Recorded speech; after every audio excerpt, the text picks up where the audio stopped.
আসসালামু আলাইকুম। সুপ্রিয় শিক্ষার্থী, আশা করি তোমরা সবাই ভালো আছো, সুস্থ আছো এবং সুস্থতার সাথে তোমরা তোমাদের পড়াশোনা, তোমাদের দৈনন্দিন যে পড়াশোনা, তোমাদের বিশ্ববিদ্যালয় প্রস্তুতি খুব ভালো মতো চালিয়ে যাচ্ছ। তোমাদের বিশ্ববিদ্যালয় প্রস্তুতির কথা বললাম, এটার মূল কারণ হচ্ছে আমাদের আজকের যে ক্লাস, এই ক্লাসটা একদম স্পেশালি সেকেন্ড টাইমারদের জন্য। সেকেন্ড টাইমার আসলে কারা? তোমরা যারা সেকেন্ড টাইমার, তোমরা যারা দ্বিতীয়বার বিশ্ববিদ্যালয় ভর্তি যুদ্ধে আবারও অংশগ্রহণের চেষ্টা করছো। ওই যে বাংলায় একটা প্রবাদ আছে না, যে ন্যাড়া একবারই বেলতলায় যায়, কিন্তু তোমরা ন্যাড়া না এবং তোমরা বারবার বেলতলায় যাও। এই বিষয়টা প্রমাণ করার জন্যই মূলত তোমরা যারা প্রাণপণ চেষ্টা করে যাচ্ছ আর কি, তোমরা যে ন্যাড়া না, এই বিষয়টা প্রমাণ করার জন্য তাদের সবাইকে আমাদের আজকের ক্লাসে আমি স্বাগত জানাচ্ছি এবং আমি আশা করছি যে তোমরা আমাদের ক্লাসটা ঠিকঠাক দেখতে পাচ্ছ, আমাদের ক্লাস ঠিকঠাক শুনতে পাচ্ছ, আমাদের ক্লাস ঠিকঠাক দেখা যাচ্ছে কিনা এবং ঠিকঠাক আমার কথা ঠিকঠাক শোনা যাচ্ছে কিনা, এই বিষয়টা তোমরা একটু আমাকে জানিয়ে দেবে মন্তব্যের ঘরে। আমি তোমাদের মন্তব্যগুলো দেখার চেষ্টা করছি।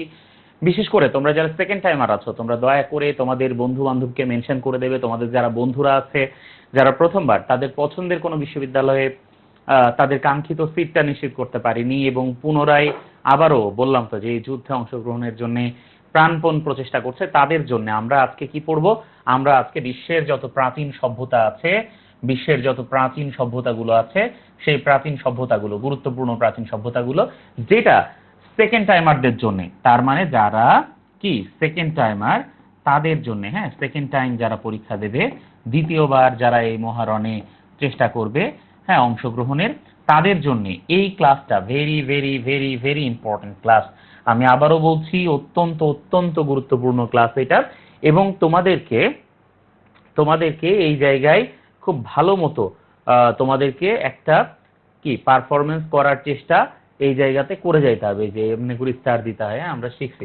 তো যাই হোক, এই সভ্যতার ক্লাসগুলো কি অত্যন্ত অত্যন্ত গুরুত্বপূর্ণ, আমি আবারও বলছি।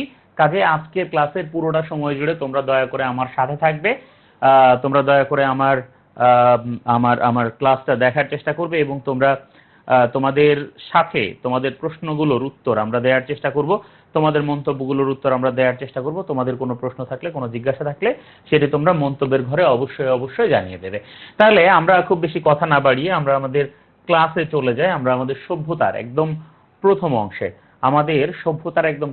আমাদেরকে জানতে হবে যে বিশ্বের যে প্রাচীন সভ্যতাগুলো আছে, এই প্রাচীন সভ্যতাগুলো থেকে আমরা আসলে কি পড়বো, তাই না? সভ্যতা থেকে আমরা আসলে কি পড়বো, সবচেয়ে গুরুত্বপূর্ণ বিষয়টা কি? সেকেন্ড টাইমার যারা, তাদের আসলে সব কিছু বিস্তারিত পড়তে হবে, এই টাইপের ব্যাপার স্যাপার, এই টাইপের টেন্ডেন্সি থেকে আসলে থাকে না। ঠিক যতটুকু বিশ্ববিদ্যালয় ভর্তি পরীক্ষার জন্য পড়া দরকার, ততটুকু স্পেসিফিকলি আমাদের পড়তে হবে। তাহলে আমরা প্রত্যেকটা সভ্যতা থেকে কি পড়বো? কয়েকটা প্রশ্নের উত্তর আমরা প্রত্যেকটা সভ্যতা থেকে পড়বো, কয়েকটা প্রশ্নের উত্তর আমরা জানবো। এক নাম্বার হচ্ছে কোথায় গড়ে উঠেছিল। এক নাম্বার কি? কোথায় গড়ে উঠেছিল, কি হয়েছিল, কোথায় গড়ে উঠেছিল। দুই নাম্বার হচ্ছে কবে বা কত সালে, হ্যাঁ, কবে গড়ে উঠেছিল। তাহলে কোথায় গড়ে উঠেছিল, কবে গড়ে উঠেছিল, ঠিক আছে। তারপরে হচ্ছে এদের কি বিশেষ নিদর্শনগুলো কি কি। আচ্ছা, নিদর্শন লিখতে যাওয়ার একটু বিশেষ নিদর্শনগুলো এদের কি কি। তাহলে প্রত্যেকটা সভ্যতা থেকে আমাদের এই প্রশ্নগুলোর উত্তর জানতে হবে। কোথায় গড়ে উঠেছিল সভ্যতাটা, কবে গড়ে উঠেছিল এবং এই সভ্যতার বিশেষ নিদর্শনগুলো কি।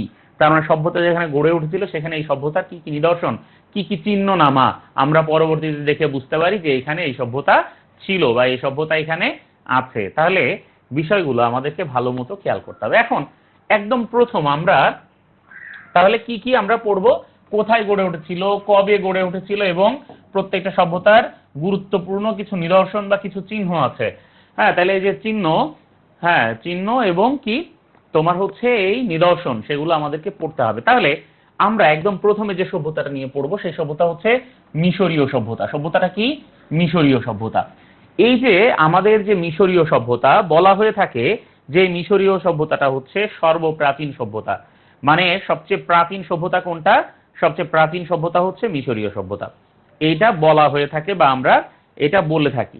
এই যে সবচেয়ে প্রাচীন সভ্যতা, যে মিশরীয় সভ্যতা, এই মিশরীয় সভ্যতা থেকে তাহলে আমরা কি কি পড়বো? প্রথম প্রশ্ন যেটা আমরা বলেছিলাম, কোথায় গড়ে উঠেছিল? কোথায় গড়ে উঠেছিল? প্রাচীন মিশরীয় সভ্যতা গড়ে উঠেছিল নীল নদের তীরে। কোথায়? নীল নদের তীরে।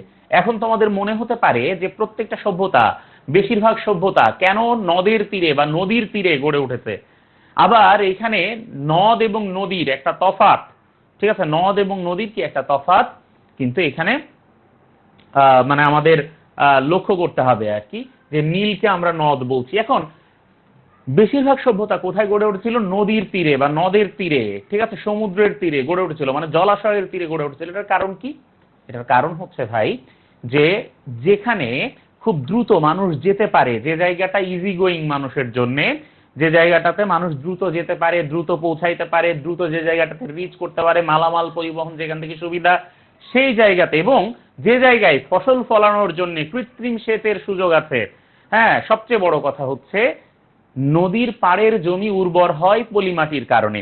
তাহলে এটাই তো সবচেয়ে বেশি দরকার প্রাচীন মানুষের জন্য, তাই না? কাজেই বেশিরভাগ সভ্যতা আমরা দেখব কি নদীর তীরে। এছাড়া নদীর তীরে নগর গড়ে তুললে সেই নগরটা সেফ হয়। পাহাড়ের পাদদেশে নগর গড়ে তুললে নগরটা সেফ হয়, মানুষ সহজে কি, শত্রুরা সহজে আক্রমণ করতে পারে না। তাহলে বেশিরভাগ সভ্যতা যে কোনো না কোনো নদের তীরে বা নদীর তীরে গড়ে উঠেছে, এটার পেছনে মূল কারণ হচ্ছে এইসব। এখন মিশরীয় সভ্যতা গড়ে উঠছিল কোথায় বলছি? নীল নদের তীরে গড়ে উঠছিল। কখন গড়ে উঠেছিল? পরের প্রশ্নটা কি? পরের প্রশ্ন হচ্ছে আমরা যখন করছি পরের প্রশ্নটা আমরা করছি যে কবে বা কখন গড়ে উঠেছিল। কবে? খ্রিস্টপূর্ব 5000 অব্দে। তার মানে আমরা যাকে ঈসা আলাইহিসসালাম বলি, তাকে খ্রিস্টানরা বলে খ্রিস্ট, যিশু খ্রিস্ট, জেসাস ক্রাইস্ট, তাই না? তাহলে জেসাস ক্রাইস্টের জন্মেরও 5000 বছর আগে। কবে? 5000 বছর আগে, 1-2 দিন আগে না, ঠিক আছে? তাহলে অনেক আগের কথা, তখন তো আমরা মনে হয় জন্ম নিই নাই কেউ, এরকম একটা অবস্থা। যাই হোক, তো এই খ্রিস্টপূর্ব 5000 অব্দে মিশরীয় সভ্যতা গড়ে উঠেছিল, এবং একটি স্পেশাল তথ্য এখানে দেয়া হচ্ছে। এই তথ্যটা হচ্ছে এই সভ্যতাটা ছিল মাতৃতান্ত্রিক সভ্যতা। এই সভ্যতাটা কি ছিল? সভ্যতাটা ছিল কি? মাতৃতান্ত্রিক সভ্যতা। তাহলে প্রাচীন যে মিশরীয় সভ্যতা, এই সভ্যতা কি ছিল? মাতৃতান্ত্রিক সভ্যতা ছিল। তাহলে প্রাচীন নীল নদের তীরে গড়ে উঠেছিল, খ্রিস্টপূর্ব 5000 অব্দে গড়ে উঠেছিল। প্রাচীন নীল নদের তীরে গড়ে উঠেছিল, 5000 অব্দে গড়ে উঠেছিল মাতৃতান্ত্রিক সভ্যতা। এগুলো আমাদের জানতে হবে। এরপরে বলেছি এই সভ্যতার বিশেষ নিদর্শন। দেখো, তোমরা জানো যে ওই মুসা আলাইহিস সালামের ব্যাপারে তোমরা জানো যে মুসা নবী যিনি ছিলেন, আল্লাহ রাসূল সাল্লাল্লাহু আলাইহি সাল্লামের নবী, প্রফেট মুসা আলাইহিস সালাম যখন জন্মালেন তার আগে, হ্যাঁ, মানে ওই তোমার ওই মিশরের যারা ফেরাউন ছিল, সেই ফেরাউন কি করলো? স্বপ্ন দেখলো। স্বপ্নে যখন ভবিষ্যৎবাণী জানলো, তখন বলা হলো যে মানে যে সন্তান জন্মগ্রহণ করবে সামনে একটা সময়ে, নির্ধারিত সময়ে, সেই সন্তানের হাতে ফেরাউনের পতন ঘটবে, ফেরাউন মরবে। ফেরাউন এটা জেনে সব সন্তানদেরকে, পুত্র সন্তানদেরকে হত্যা করলো। কিন্তু আল্লাহর কি মহিমা, আল্লাহর কি কুদরত, শেষ পর্যন্ত কি ফেরাউনের ঘরেই কিন্তু মুসা আলাইহিস সালাম লালিত পালিত হলেন, এবং তিনি পরবর্তী ফেরাউনের সন্তানের সাথেই তিনি বেড়ে উঠলেন। অথচ সেই মুসা আলাইহিস সালামের কাছেই কিন্তু শেষ পর্যন্ত ফেরাউনের পতন ঘটলো। তাহলে আমরা এই যে ফেরাউনদের কথা পড়ি না, এই ফেরাউনরা মূলত হচ্ছে ফারাও। ফেরাউনরা মূলত কি? এই ফেরাউনরা হচ্ছে ফারাও। তাহলে ফারাও কারা? ফারাও হচ্ছে মিশরের রাজারা। মিশরের রাজারাই তো ছিল ফেরাউন, তাই না? মিশরের রাজারাই তো ছিল ফেরাউন, আর এই ফেরাউন মানেই হচ্ছে কি? ফারাও। তাহলে প্রাচীন মিশরের রাজাদেরকে কি বলা হয়তো?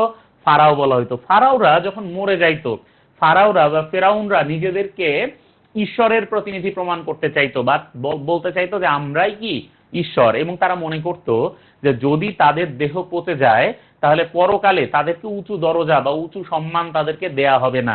এই জন্য তাদের মৃতদেহ পচনের হাত থেকে রক্ষা করার জন্য তারা শরীরের মধ্য থেকে যে পচনশীল অঙ্গগুলো আছে, যেমন এই যে কিডনি, লিভার, ফুসফুস যা আছে, এগুলো তারা কি করতো? খুলে রাখতো।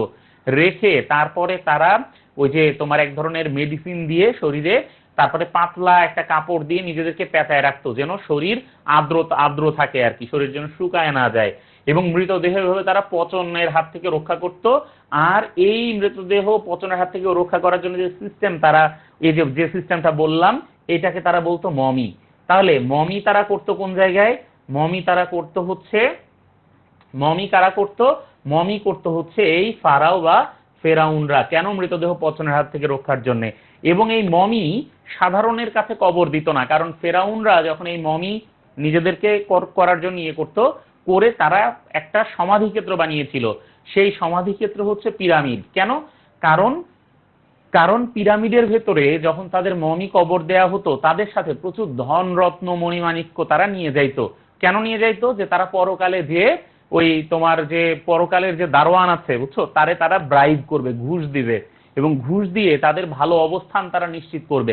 এটা ছিল তাদের উদ্দেশ্য। ঠিক আছে? তাহলে এই জন্য ফেরাউনরা কি করতো?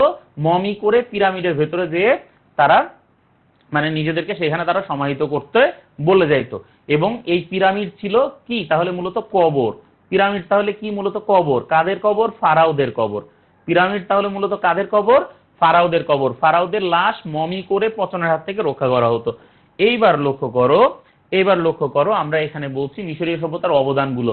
তাহলে এই যে 1 নম্বরে আমরা যেটা বলেছি, 1 নম্বরে কি বলেছি আমরা? 1 নম্বরে বলেছি মমি, 2 নম্বরে মমি কবর দেওয়ার জন্য পিরামিড। এবার দেখো, প্যাপিরাস হচ্ছে কি? এক ধরনের কাগজ। প্যাপিরাস কি? এক ধরনের কাগজ, যেটা নল খাগড়া দিয়ে তৈরি করা হতো। প্রাচীন মিশরে যে কাগজ ছিল, সেই কাগজ মূলত কি দিয়ে তৈরি করা হতো? এক ধরনের নল খাগড়া দিয়ে কাগজ তৈরি করা হতো। এই কাগজ সবার কাজে লাগতো না, যারা পড়াশোনা জানতো তাদেরই কাজে লাগতো। পড়াশোনা কারা জানতো? পড়াশোনা জানতো ফারাওরা, এবং একই সাথে যারা পুরোহিত, যারা মন্দিরে পূজা অর্চনা করতো তারা। তাহলে তারা এই দেখো, এই 24টা বর্ণমালা তারা আবিষ্কার করে, এবং এই 24টা বর্ণমালা দিয়ে এই নল খাগড়ার কাগজে তারা লিখতো। যে কাগজে তারা লিখতো সেটা ছিল প্যাপিরাস। আর এই 24টা বর্ণমালার নাম ছিল হায়ারোগ্লিফিক বা পবিত্র লিপি। হায়ারোগ্লিফিক বা পবিত্র লিপি বলা হয়তো মিশরীয়দের যে লিপি আছে সেই লিপিকে। এই হায়ারোগ্লিফিকে, প্রাচীন হায়ারোগ্লিফিকে পিরামিডের মধ্যে অভিশাপ দেয়া থাকতো, যে যদি কেউ ওই পিরামিডের দরজা ভেঙে ঢোকে আর ফেরাউনের ঘুম ভাঙায়, তাহলে কি হবে? মানে তার জীবনে নরক নেমে আসবে। এই ধরনের নানা ধরনের হুমকি ধামকি সেই মানে মমির গায়ে বা ওই কফিনের গায়ে বা পিরামিডের গায়ে লেখা থাকতো। ঠিক আছে? এছাড়া দেখো, মিশরের একটা গুরুত্বপূর্ণ বিষয় হচ্ছে স্ফিংস। কি জিনিস? স্ফিংস। স্ফিংস কি? তোমরা দেখো এখানে একটা ছবি আছে, যে ছবিতে তোমরা দেখছো যে এইখানে শরীরটা হচ্ছে কি? সিংহের আকৃতির, কিন্তু মুখটা, জাস্ট এই মুখটা হচ্ছে ফেরাউনের আকৃতির। তাহলে শরীর হচ্ছে সিংহের, মুখ হচ্ছে ফেরাউনের। এইটা কি? এইটা হচ্ছে স্ফিংস। এটা দিয়ে বোঝানো হইতো যে এই যে ফেরাউনরা বা রাজারা যারা আছে, তারা আসলে সিংহের মতো বীরত্বের বা সিংহের মতো বিক্রমের তারা অধিকারী। ঠিক আছে? এই বিষয়টাই কিন্তু বোঝানোর চেষ্টা করা হতো। তাহলে সিংহের মতো বিক্রমের অধিকারী, এটা বোঝানোর চেষ্টা করা হইতো। কারা কারা বোঝানোর চেষ্টা করতো এটা? এই যে তোমার এই যে প্রাচীন যারা মিশরীয় রাজা আছে তারা, এবং এইভাবে তারা স্ফিংস তৈরি করেছিল। ঠিক আছে? এইবার তোমরা দেখো যে 12 মাসে 1 বছর 30 দিনে 1 মাস, 12 মাসে 1 বছর 30 দিনে 1 মাস, এই বিষয়গুলো 12 দিনে 1 বছর 30 দিনে 1 মাস, এই বিষয়গুলো কারা তাহলে প্রচলন করেছিল? এই প্রাচীন মিশরীয়রা প্রচলন করেছিল। ঠিক আছে? প্রাচীন মিশরীয়রা প্রচলন করেছিল যে 12 মাসে 1 বছর 30 দিনে 1 মাস এই গণনা রীতি। অনেক সময় প্রশ্ন আসে কি প্রশ্ন আসে? যে 12 মাসে বছর, হ্যাঁ 12 মাসে 1 বছর, এই গণনা রীতি কে তৈরি করেছেন? ভাই প্রাচীন মিশরীয়রা তৈরি করছে এই গণনা রীতি। হায়ারোগ্লিফিক মানে কি? পবিত্র লিপি। স্ফিংস কি? সিংহের মতো আকৃতি, ফেরাউনের মতো মুখ। 24টা বর্ণমালা এই হায়ারোগ্লিফিক লিপির মধ্যে। কৃষি ব্যবস্থার উদ্ভাবনই করছে মিশরীয়রা মূলত। প্রাচীন নীল নদকে কেন্দ্র করে গম, যব, ভুট্টা, বার্লি এই ধরনের ফসলের ব্যাপক একটা চাষাবাদ চলতো আর কি। ঠিক আছে?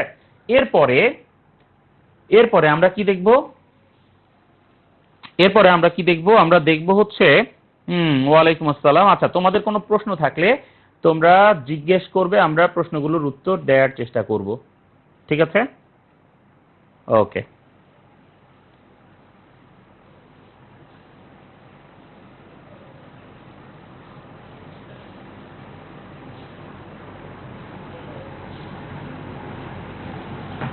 ওকে, এইবার দেখো আমরা এর পরে যে সভ্যতা দেখব সেটা হচ্ছে মেসোপটেমীয় সভ্যতা। বর্তমান যে ইরাক আছে, ইরাকে 2টা নদী ছিল, যে মানে এখনো আছে। একটা হচ্ছে মানে ইউফ্রেটিস, যেটা হচ্ছে ফোরাত, আর একটা হচ্ছে টাইগ্রিস, যেটা হচ্ছে দজলা। আমরা জানি এই ফোরাত নদীর পাড়ে ইমাম হুসাইন, না ইমাম হোসেন বা ইমাম হোসাইন যাকে বলি আমরা, হ্যাঁ, একজন হচ্ছে হাসান আর একজন তো হোসাইন। তো এই ইমাম হুসাইন, হ্যাঁ, তার শাহাদাত বরণ হয়। এইখানেই আছে কি? কারবালা। ঠিক আছে? এইখানে আছে কি? কারবালা।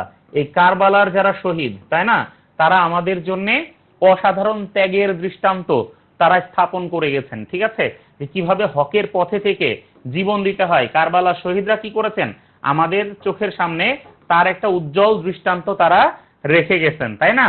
তাহলে কারবালার শহীদরা কি করছেন, একটা হকের উজ্জ্বল দৃষ্টান্ত কিন্তু তারা কি করছেন, রেখে গেছেন। ঠিক আছে, আমাদের চোখের সামনে। ওকে, আচ্ছা, তাহলে লক্ষ্য করো যে এই যে তোমার হচ্ছে এই এই টাইগ্রিস এবং ইউফ্রেটিস, যে দজলা এবং ফোরাত আছে, এই দজলা এবং ফোরাতকে কেন্দ্র করে 4টা পর্যায়ক্রমিক সভ্যতা গড়ে ওঠে। টাইগ্রিস আর ইউফ্রেটিস নদী, ধরো একটা আসছে এই দিক দিয়ে টাইগ্রিস, আর একটা আসছে ধরো এই দিক দিয়ে ইউফ্রেটিস। এই দুটো নদীর মিলিত প্রবাহ খানিক দূর সামনে আগায়ে পারস্য উপসাগরে পতিত হয়েছে। এখানে আছে কি, এখানে আছে পারস্য উপসাগর। তাহলে এই পারস্য উপসাগরে যখন পতিত হয়েছে, এই পারস্য উপসাগরে পতিত হওয়ার ঠিক আগে যেখানে এই দজলা আর এখানে এই ফোরাত, এই দুইটা নদী যেখানে মিলিত হয়েছে, মিলিত হওয়ার পরে যেখানে প্রবাহিত হয়ে পারস্য উপসাগরে গিয়ে পড়েছে, এই জায়গাটাকে বলে হচ্ছে সাত ইল আরব। কি বলে, সাত ইল আরব। এই ইরান এবং ইরাকের মধ্যবর্তী এই জলাধার নিয়ে পরবর্তীতেও কিন্তু যুদ্ধ চলেছে, তাই না? আমরা দেখেছি প্রায় 10 বছর উপসাগরীয় যুদ্ধের ওই সময়টাতে। এখন দেখো, এই যে দজলা আর ফোরাত যে আসলো, এই দজলা ফোরাতের মাঝে যে একটা জায়গা, এই জায়গাকে বলে হচ্ছে ফার্টাইল ক্রিসেন্ট বা উর্বর অর্ধচন্দ্রাকৃতি এলাকা। ফার্টাইল ক্রিসেন্ট বলে। ফার্টাইল ক্রিসেন্ট বানান কি এটা? আচ্ছা, যা হোক, বানান টানান ইংরেজি স্যার ভুল ধরলে ধরুক। ঠিক আছে, তো ফার্টাইল ক্রিসেন্ট, তাই না? তো এই ফার্টাইল ক্রিসেন্ট বা উর্বর অর্ধচন্দ্রাকৃতি যে ভূমিটা আছে, এই উর্বর অর্ধচন্দ্রাকৃতি ভূমিতে পরপর 4টা পর্যায়ক্রমিক সভ্যতা জন্ম নিয়েছে।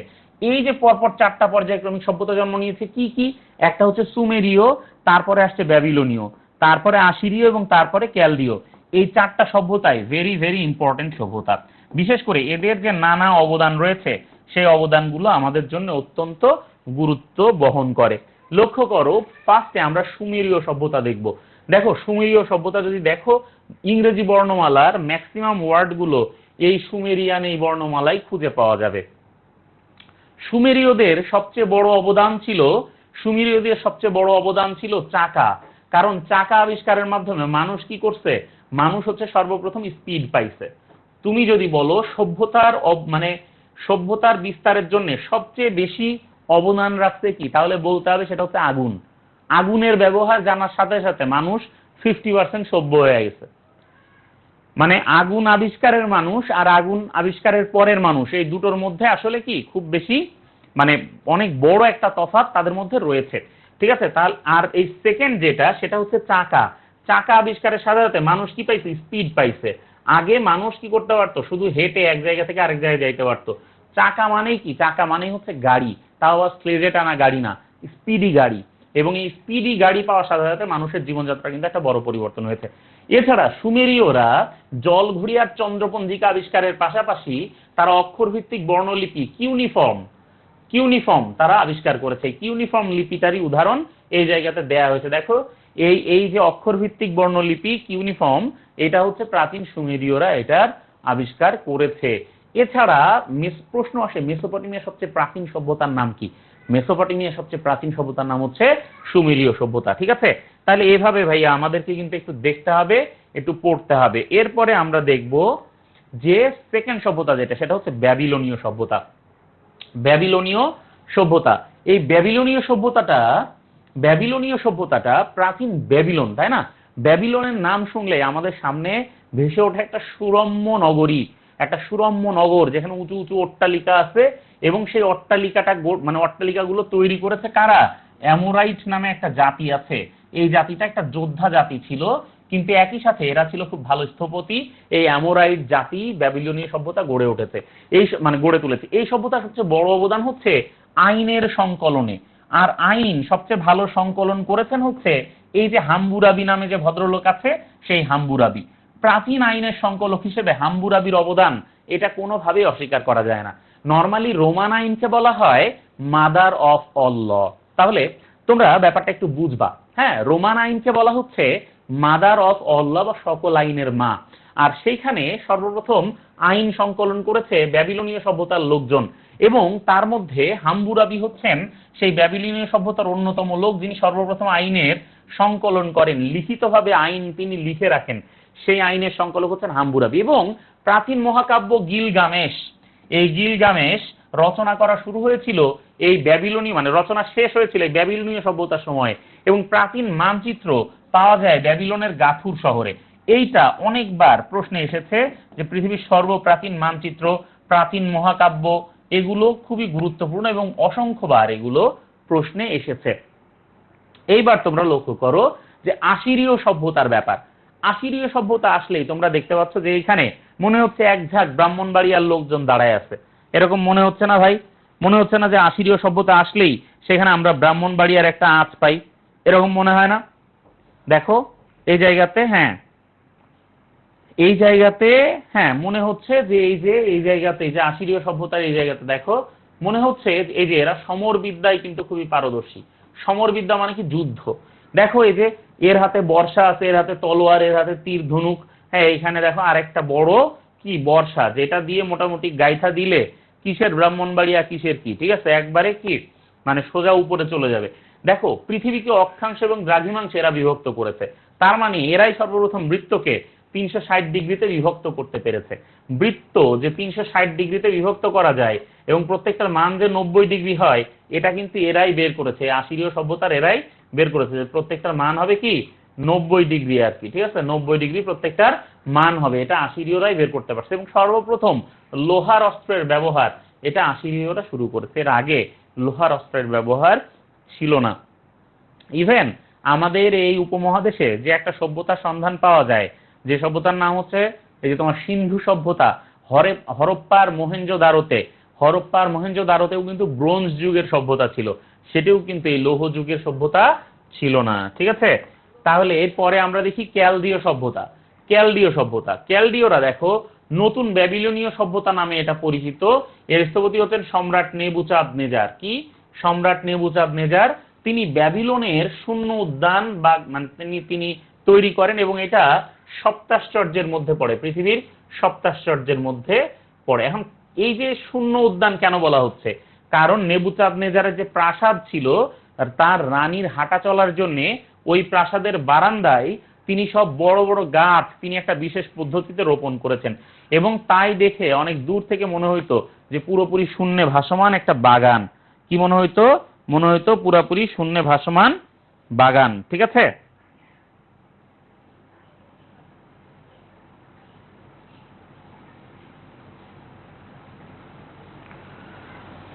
ওকে, তো তাহলে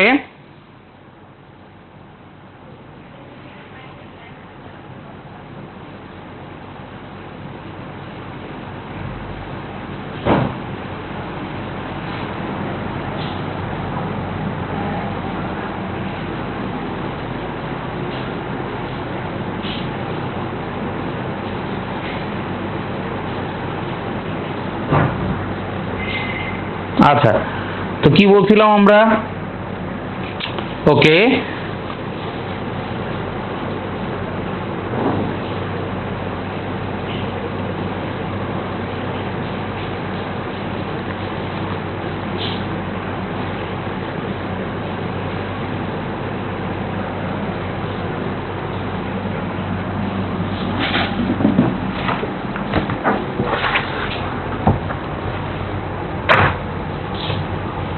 ওকে, তো কি বলছিলাম দেখো এইখানে যে প্রাকৃতিক সপ্তাশ্চর্য আছে, এবং এর পাশাপাশি এরা দেখো 7 দিনে সপ্তাহ, প্রতিদিনকে 12 জোড়া ঘন্টা, মানে প্রত্যেক দিনে যে 24 ঘন্টায় যে দিন হয়, এটাও কিন্তু কি ক্যালদীয়রা সর্বপ্রথম এই বিষয়টাকে আলাদা করে আবিষ্কার করে। এরপরে দেখো সিন্ধু সভ্যতার শুরুতে দেখো এখানে দাড়ি পাল্লা দেখা যাচ্ছে। এর মানে কি সিন্ধু সভ্যতার লোকজন সব জামাত করতো? ব্যাপারটা মোটেও এরকম না। সিন্ধু সভ্যতা দেখো সিন্ধু নদীর তীরে গড়ে উঠেছিল, প্রথমে আমরা বুঝতে পারি। যুগ ছিল ব্রোঞ্জ যুগ, হ্যাঁ, সিন্ধুর উপনদীর রাভির তীরে গড়ে উঠেছিল এই সভ্যতা। হ্যাঁ, তারপরে দেখো এটা বর্তমান পাকিস্তানের পাঞ্জাব প্রদেশে ছিল। হ্যাঁ, পাকিস্তানের লারকানা জেলায় ছিল হচ্ছে হরপ্পা মহেঞ্জোদারো সর্বশেষ মানে ধ্বংসাবশেষ। কিন্তু এখানে পাওয়া গেছিল 270 ধরনের শিলালিপি। খুবই গুরুত্বপূর্ণ। এছাড়া পাথর আর হাড় দিয়ে বানানো বাটখারা এবং পরিমাপ পদ্ধতির প্রচলন, এই দাঁড়িপাল্লার মূল বিষয় হচ্ছে এটা, যে পাথর আর হাড় দিয়ে বানানো যে বাটখারা, এটা কিন্তু এই সময় মানে সর্বপ্রথম উদ্ভাবিত হয়েছিল। এছাড়া পরিকল্পিত নগর ব্যবস্থা, এটার একটা অন্যতম ব্যাপার। পরিকল্পিত নগর ব্যবস্থা কি জিনিস ভাই? সেটা হচ্ছে যে সিন্ধু সভ্যতায় একটা ব্যাপার সর্বপ্রথম দেখানো হইলো বা একটা ব্যাপার সূচিত হইলো, সেটা হচ্ছে যে সভ্যতার যে নগর আছে সেই নগর স্টেপ বাই স্টেপ কি হচ্ছে, মানে সবচেয়ে উঁচু জায়গায় বাস করছে যারা সবচেয়ে মানে সম্ভ্রান্ত বংশের তারা, হ্যাঁ, যারা উঁচু উঁচু পদের তারা, এবং সেকেন্ড ফেজে মাঝামাঝি জায়গায় যারা হচ্ছে ব্যবসায়ী, অন্যান্য নানা ধরনের পেশার সাথে জড়িত তারা, এবং একদম নিচু জায়গায় শূদ্র শ্রেণীর লোকজন যারা, তারা বসবাস করতে। এইভাবে 3 শ্রেণীতে সেই নগর ব্যবস্থা, এটাকেই বলা হচ্ছে কি পরিকল্পিত নগর ব্যবস্থা। ভাবো মানুষের কি পরিমাণ খারাপ অবস্থা, তাই না? এরপরে দেখো ফিনিশীয় সভ্যতার খুবই গুরুত্বপূর্ণ যে জায়গাটা আছে সেটা হচ্ছে ফিনিশীয় সভ্যতার সাথে সাথে দেখো এখানে জাহাজের ছবি দেয়া আছে, কারণ ফিনিশীয়রা সর্বপ্রথম এরকম পাল তোলা জাহাজ তারা নির্মাণ করতে পারে, এবং এই জন্য এরা বাণিজ্যে পারদর্শিতা অর্জন করেছিল। হ্যাঁ, বাণিজ্যে এরা কি করেছিল? পারদর্শিতা এরা অর্জন করেছিল, ব্যবসা বাণিজ্যে এরা পারদর্শিতা অর্জন করেছিল, এবং একই সাথে এরা ব্যঞ্জন বর্ণের আবিষ্কার করে, হ্যাঁ, জাহাজ নির্মাণ করে, এবং এরাই কিন্তু ধ্রুব তারা আবিষ্কার করে। কি করে? ধ্রুব তারা আছে না, ধ্রুব তারা, হ্যাঁ, ধ্রুব তারা, যেটা দেখে কি ধ্রুব তারা তারা আবিষ্কার করে, এবং ধ্রুব তারার সাহায্যে এরা কি করে? দিক নির্ণয়, সমুদ্রে ধ্রুব তারার সাহায্যে এরা দিক নির্ণয় করতে সক্ষম হয়। ঠিক আছে, তাহলে সমুদ্রে ধ্রুব তারার সাহায্যে এরা দিক নির্ণয় করতে সক্ষম হয়। এই জন্য ধ্রুব তারাকে বলা হয় ফিনিশিয়ান স্টার। কি বলা হয়? ধ্রুব তারাকে বলা হয় ফিনিশিয়ান স্টার বা ফিনিশীয় তারকা।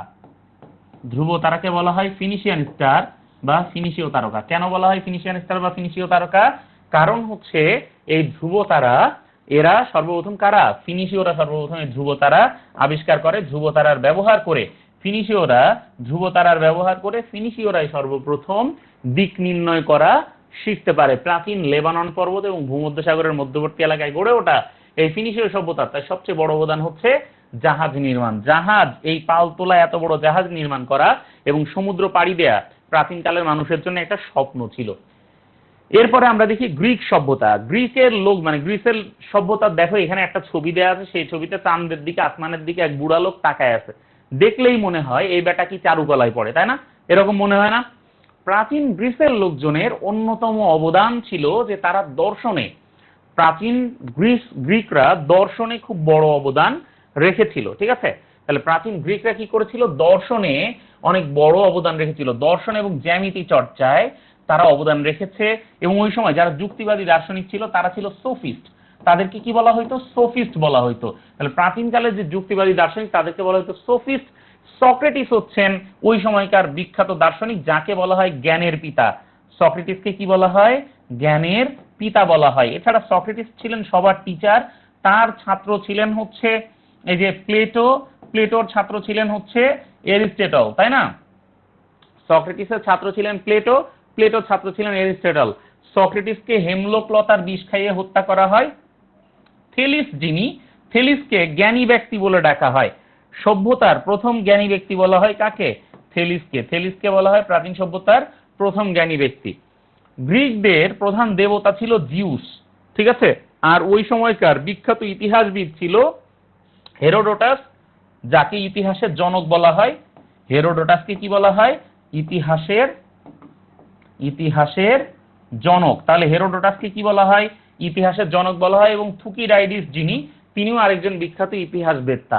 তাহলে গ্রিক সভ্যতা তারা দর্শন, জ্যামিতি চর্চার অবদানের পাশাপাশি ইতিহাসেও কিন্তু বড় ভূমিকা রাখছে। এছাড়া জ্ঞানের যত শাখা আছে বেশিরভাগ শাখার জন্মলাভ করেছে এরিস্টটলের হাত ধরে। ঠিক আছে, এরিস্টটলের হাত ধরে বেশিরভাগ জ্ঞানের শাখা জন্মলাভ করেছে। দেখো প্রাচীন গ্রিক সভ্যতার সাথে হেলেনিক আর হেলেনিস্টিক এই দুটো ভাগ আলাদা আলাদা করা হয়। হেলেনিক সংস্কৃতি গড়ে উঠেছিল গ্রিসকে কেন্দ্র করে, আর হেলেনিস্টিক হচ্ছে গ্রিক এবং অস্ট্রিক সংস্কৃতির মিশ্রণে হেলেনিস্টিক সভ্যতা গড়ে ওঠে মিশরের আলেকজান্দ্রিয়ায়। ওই সময় বিশাল একটা কি ছিল? বন্দর ছিল, বড় বন্দর। আর এই বড় বন্দর হওয়ার কারণে পৃথিবীর বিভিন্ন জায়গার জাহাজ এসে এই জায়গায় ভিড়ত, এবং মিশরের আলেকজান্দ্রিয়াতে ওই সময় আলাদা করে সভ্যতার একটা আলাদা কেন্দ্র তৈরি হয়েছিল, জ্ঞানের একটা আলাদা কেন্দ্র তৈরি হয়েছিল, জ্ঞান চর্চার একটা আলাদা জায়গা লাগে। যেখানে সেখানে বসে জ্ঞান চর্চা হয় না। বুঝতে পারছো?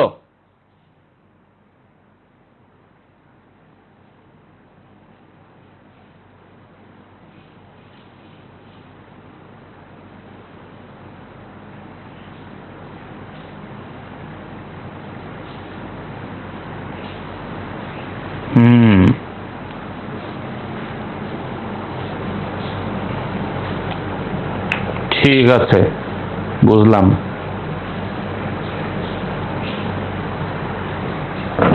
তাহলে লক্ষ্য করো যে এই যে রোমান সভ্যতা, এই রোমান সভ্যতার কথা লক্ষ্য করো যে রোমান সভ্যতা নাম শুনলেই বোঝা যায় যেটা গড়ে উঠেছিল কোথায়? রোমে। রোম কোথায়? ইতালিতে। আর ইতালির একটা নদীর নাম আছে টাইবার নদী। এই টাইবার নদীর পাড়েই হচ্ছে রোম। টাইবার নদীর পাড়েই কি বিখ্যাত রোম শহর অবস্থিত। এই রোম শহরকে কেন্দ্র করে রোমান সভ্যতা গড়ে উঠেছিল। রোমান আইনকে বলা হয় মাদার অফ অল লজ। হ্যাঁ, এবং এই সময়কার মানে রোমের বিখ্যাত জনপ্রিয় কবি হচ্ছেন হোরাস এবং ভার্জিল। ভার্জিল এবং হোরাস এই দুইজন হচ্ছেন রোমের বিখ্যাত কবি। আচ্ছা, ভার্জিল এবং হোরাসের কোন কবিতার নাম বা কাব্যগ্রন্থের নাম কি তোমরা জানো? ভার্জিল এবং হোরাস, ঠিক আছে, ভার্জিল এবং হোরাস। ভার্জিলের কিন্তু বিখ্যাত মানে আছে, তোমরা জানো কিনা আমি জানি না। ঠিক আছে, ভার্জিল,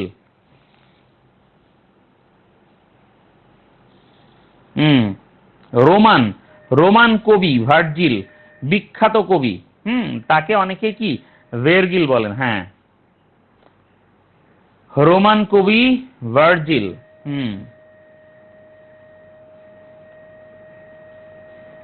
তার একটা বিখ্যাত কাব্যগ্রন্থ আছে, হ্যাঁ, যেটা ল্যাটিন মহাকাব্য। হ্যাঁ, বলতো এটা। আচ্ছা, এইটা হচ্ছে, আমি বলে দিচ্ছি, এটা হচ্ছে ইনিড। ভার্জিলের যে বিখ্যাত মহাকাব্য, সেই মহাকাব্য হচ্ছে ইনিড। ঠিক আছে, ইনিড হচ্ছে ভার্জিলের মহাকাব্য, যেটা ল্যাটিন ভাষায় লেখা ছিল। আমরা একটু বলে দিচ্ছি, সেটা ল্যাটিন ভাষায় লেখা ছিল। আচ্ছা, ওকে, দেখো এখন লক্ষ্য করো যে এই যে ইতালির বিখ্যাত খ্যাতিমান সম্রাট ছিলেন সম্রাট জুলিয়াস সিজার। হ্যাঁ, সম্রাট জুলিয়াস সিজার ছিলেন এই রোমান সভ্যতার বিখ্যাত সম্রাট। আচ্ছা, জুলিয়াস সিজারের একটা বিখ্যাত উক্তি আছে।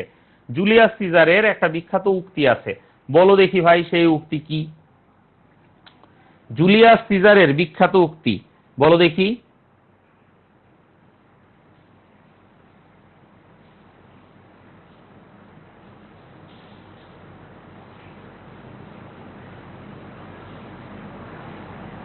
আচ্ছা, শোনো, রোমান সম্রাট সিজার খ্রিস্টপূর্ব 47 সালের দিকে তিনি একটা মানে অভিযানে গেলেন, একটা যুদ্ধে গেলেন। ঠিক আছে, বলা হয়ে থাকে যে তিনি আসলে প্রাচীন মিশর আক্রমণ করেছিলেন। হ্যাঁ, এবং এটা আসলে মতদ্বৈততা রয়েছে যে প্রাচীন মিশর আক্রমণের পরে নাকি অন্য কোনো অভিযানের পরে। বাট জুলিয়াস সিজার যখন অভিযানে গেলেন, যাওয়ার পরে তিনি দ্রুততম সময়ের মধ্যে জয়লাভ করলেন, মানে খুব ফাস্ট, জাস্ট তিনি গেলেন এবং জিতে গেলেন।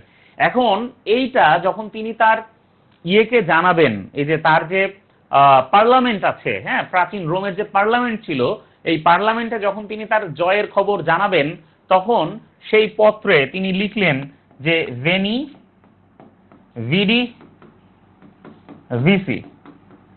ঠিক আছে, এইটার অর্থ হচ্ছে এলাম, ঠিক আছে, দেখলাম এবং কি করলাম? জয় করলাম। এলাম, দেখলাম এবং কি করলাম? জয় করলাম। তাহলে ভেনি ভিডি ভিসি, ঠিক আছে, এলাম, দেখলাম, জয় করলাম। এটা কে বলছিলেন? এটা বলছিলেন জুলিয়াস সিজার। রোমে তৎকালীন বিশ্বের সবচেয়ে বড় নাট্যশালা কলোসিয়াম নির্মিত হয়। কলোসিয়াম কোথায় ছিল? রোমে ছিল। রোমে, তৎকালীন রোমে ছিল। ওকে, এইবার মায়া সভ্যতা দেখবো। দেখো, মায়া সভ্যতা তো ল্যাটিন আমেরিকার সভ্যতা। প্রাচীন মেক্সিকোকে কেন্দ্র করে মায়া সভ্যতা গড়ে উঠেছিল।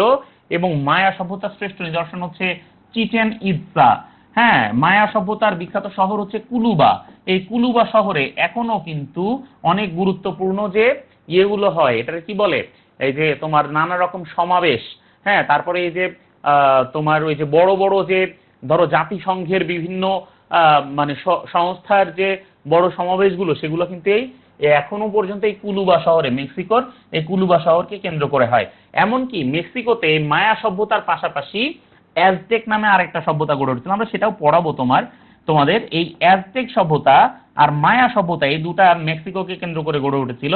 এর মধ্যে অ্যাজটেক সভ্যতা যেটা, এই অ্যাজটেকরা এবং মায়ারা দুটোই এই পিরামিড মানে সূর্য দেবতার পূজা তারা করত এবং সূর্য দেবতার মন্দির বানাইতো ছোট পিরামিডকে কেন্দ্র করে। এটাও কিন্তু এক টাইপের পিরামিড। এবং তারা এইখানে নরবলি দিত, দিয়ে কল্লাটা এক পাশে ফেলাইতো, ধড় এক পাশে ফেলাইতো এবং এই পুরা সিঁড়িটা রক্তে তারা ভেজাইতো, বুঝছো? এইভাবে তারা সূর্য দেবতাকে সন্তুষ্ট করত। প্রাচীন মায়া মানে মায়ান সভ্যতার এটা ছিল একটা সিস্টেম। এবার দেখো ইনকা সভ্যতা। ইনকাও ছিল দক্ষিণ আমেরিকায়, পেরু, আর্জেন্টিনা, বলিভিয়া এবং কলম্বিয়া ছিল এর অন্তর্গত অঞ্চল। তাইলে এখন এই যে তোমরা যারা আর্জেন্টিনার সাপোর্টার, এরা কিন্তু এই ইনকা সভ্যতার লোকজন। দেখো ইনকাদের রাজধানী ছিল কুজকো শহর। এই কুজকো শহরটা হচ্ছে পেরুতে। আমি বলেছি না এর আগে স্লাইডে যেমন বললাম যে মায়া সভ্যতার বিখ্যাত শহর হচ্ছে কুলুবা, এবং কুলুবাতে এখন পর্যন্ত নানা রকম এই সমাবেশের বা নানা ধরনের সেমিনার, সিম্পোজিয়াম, সভা এগুলো আয়োজন করা হয়। তেমনি ভাবে এই কুজকো শহর যেটা, এই কুজকো শহরেও এভাবে গুরুত্ব দিয়ে এই ধরনের আয়োজনগুলো করা হয়। এবং এই কুজকো শহরে এখন পর্যন্ত তোমার জাতিসংঘের এই যে ঐতিহ্য মানে তোমার রক্ষার যে একটা কমিটি আছে, জাতিসংঘের প্রত্নতাত্ত্বিক নিদর্শন রক্ষার যে কমিটি আছে, তারা কিন্তু এই কুজকো শহরে তারা বসে এবং কুজকো শহর নিয়ে তারা কথাবার্তা বলে। ইনকা সভ্যতা টিকে ছিল 1200 থেকে 1500 সালের মধ্যে। ইনকা সভ্যতার অন্যতম নিদর্শন ছিল মাচু পিচ্চু। মাচু পিচ্চু হচ্ছে পেরুতে। কোন জায়গায়? মাচু পিচ্চু হচ্ছে কোন জায়গায়? পেরুতে। ঠিক আছে। তারপরে আমরা দেখি অ্যাজটেক সভ্যতা। অ্যাজটেক সভ্যতা গড়ে উঠেছিল মেক্সিকোর টেনেকটিটলেন শহরকে কেন্দ্র করে। এবং অ্যাজটেক সভ্যতার সম্পর্কে বলা হয়, মানে অ্যাজটেক সভ্যতা ধ্বংস হয়ে গিয়েছিল স্প্যানিশদের আক্রমণে। কাদের আক্রমণে? স্প্যানিশদের আক্রমণে এই অ্যাজটেক সভ্যতা ধ্বংস হয়ে গেছিল, বুঝছো? স্প্যানিশরা অত্যন্ত তোমার কলোনিয়াল ছিল এবং তারা এই বাদামি লোকজনকে মানে অ্যাজটেক, ইনকা, মায়ান এদেরকে মানুষই মনে করতো না। স্প্যানিশরা কি করলো? তাদেরকে আক্রমণ করলো, করে ধ্বংস করে দিল। স্প্যানিয়ার্ডদের আক্রমণে শেষ পর্যন্ত এই মেক্সিকোর যারা এরা টিকতে পারলো না। ঠিক আছে। এবং এইটা নিয়ে হেনরি রাইডার হ্যাগার্ড বলে একজন লোক আছেন। হেনরি রাইডার হ্যাগার্ড আমার কৈশোরের শ্রেষ্ঠ লেখক ছিলেন তিনি। হ্যাঁ, হেনরি রাইডার হ্যাগার্ড। আমি জানি না তোমরা তার বই তোমরা পড়েছো কিনা। এই হেনরি রাইডার হ্যাগার্ডের লেখা যে বইগুলো আছে, বিভিন্ন রকম কাহিনী, গল্প, এই মানে তোমার হচ্ছে এই সভ্যতাগুলোকে নিয়ে, তারপরে শিকারের কাহিনী। অ্যালান কোয়াটারমেইন ছিল তার নায়ক, বেশিরভাগ তার লেখার নায়ক। এবং অ্যালান কোয়াটারমেইন ছিল খুবই দুঃসাহসী, খুবই অ্যাডভেঞ্চারাস। ঠিক আছে। তো এই হেনরি রাইডার হ্যাগার্ড তিনি আমাদের কৈশোরের, তারুণ্যের, ঠিক আছে, মানে কি বলবো, মানে আমার বিশেষ করে আমি সহ আমার অনেক বন্ধুদের হ্যাঁ কৈশোর এবং তারুণ্যের হিরো ছিলেন হেনরি রাইডার হ্যাগার্ড। তিনি মানে অ্যালান কোয়াটারমেইন নামক চরিত্র তিনি তৈরি করেছেন। হ্যাঁ, তারপর ডটার অফ দ্য স্টর্ম লিখেছেন। এরপরে হচ্ছে তোমার সি, রিটার্ন অফ সি, মানে তার বহুত বই আছে যেগুলো খুব অসাধারণ। এবং এই মেক্সিকোর এই অ্যাজটেক সভ্যতাকে নিয়ে লেখা তার অসাধারণ কিছু বই আছে এরকম, ঠিক আছে, যেগুলো পড়তেই খুব ভালো লাগে। ঠিক আছে। ধরো কিছু কিছু বই আছে যেগুলো পড়তে খুবই ভালো লাগে। হ্যাঁ, মনে হয় যে হ্যাঁ পড়লাম, যে এটা আসলে মানে অন্তর থেকে লেখা কোনো বই পড়লাম। যেমন ধরো স্মৃতিকথাগুলোর মধ্যে তোমার হচ্ছে লরা ইনগলস ওয়াইল্ডার বলে একজন লেখিকা আছেন, মার্কিন লেখিকা, মানে ছিলেন, অবশ্যই মারা গেছেন ভদ্রমহিলা, লরা ইনগলস ওয়াইল্ডার। আমি জানি না তোমরা তার লেখা কখনো পড়েছো কিনা। এই লরা ইনগলস ওয়াইল্ডার, তার লেখা একটা বিখ্যাত বই আছে, বেশ মানে তার স্মৃতিকথা ছোটবেলার, লিটল হাউস অন দ্য প্রেয়ারি, সম্ভবত মানে প্রেয়ারির তীরে ছোট্ট বাড়ি। খুব ছোটবেলায় তার বাবা যখন তাদেরকে নিয়ে ওই মানে কানাডা, আমেরিকার মাঝে মাঝে কানাডার ওখানে প্রেরি এলাকায় যখন মানে তারা বাড়ি করছেন, গমের ক্ষেত করছেন, কি ঘটছে তার ছোটবেলার এই কাহিনীগুলো একটা ডায়েরি লেখার মতো করে তিনি লিখেছেন। অসাধারণ কিভাবে তার হাজবেন্ডের সাথে তার পরিচয় হয়েছে, তার হাজবেন্ডের জীবনের কাহিনী তিনি ফার্মার বয় নামে লিখেছেন। এবং অসাধারণ লাগে পড়তে, মনে হয় যেন মানে সেই প্রেয়ারির মানে দিনগুলোতে লরা ইনগলস ওয়াইল্ডারের সাথে হাসিতে, তার বাবা মার দুঃখে দুঃখ পাচ্ছি, তার হাসিতে হাসি পাচ্ছে, আনন্দ পাচ্ছে, এই ধরনের ব্যাপার, বুঝছো? কারো লেখার মধ্যে ঢুকে যেতে পারলে এরকম ভালো লাগে।